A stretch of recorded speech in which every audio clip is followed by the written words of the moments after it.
Ang kwento ni Lina at Miguel. Sa isang maliit na bayan sa probinsya ng Batangas, may isang magandang dalagang nagngangalang Lina. Siya ay kilala sa kanyang kagandahan at kabaitan. Sa kabilang dako naman, si Miguel ay isang binatang masipag at matalino, ngunit mahiyain pagdating sa pag-ibig.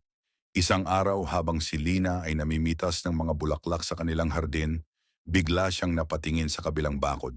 Doon ay nakita niya si Miguel na nag-aalaga ng kanyang mga halaman. Napangiti si Lina at binati ito. Magandang umaga, Miguel, bati ni Lina.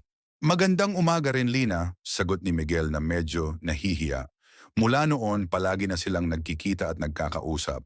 Parehong nahuhumaling sa isa't isa, ngunit pareho rin silang hindi makapagsabi ng kanilang nararamdaman. Isang gabi, habang naglalakad sila sa ilalim ng mga bituin, sinubukan ni Miguel na sabihin ang kanyang nararamdaman. Lina, may sasabihin ako sa'yo, nagsimula si Miguel. Ano yon, Miguel? Tanong ni Lina na may ngiti sa kanyang mga labi. Mahal ko kasi, mahal ko kasi ang mga halaman ko. Sabi ni Miguel na biglang nagbago ng isip. Napatawa si Lina. Talaga? Akala ko naman may iba kang sasabihin. Nahihiya, tumawa na lang din si Miguel. Oo, mahal ko talaga ang mga halaman ko, pero mahal ko rin ang isang tao. Sinong tao yon? Tanong ni Lina na may halong kilig.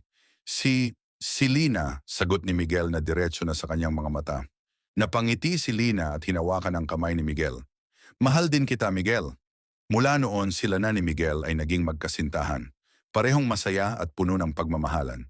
At kahit na minsan ay nahihirapan sila sa buhay, basta't magkasama sila, lahat ay nagiging mas magaan.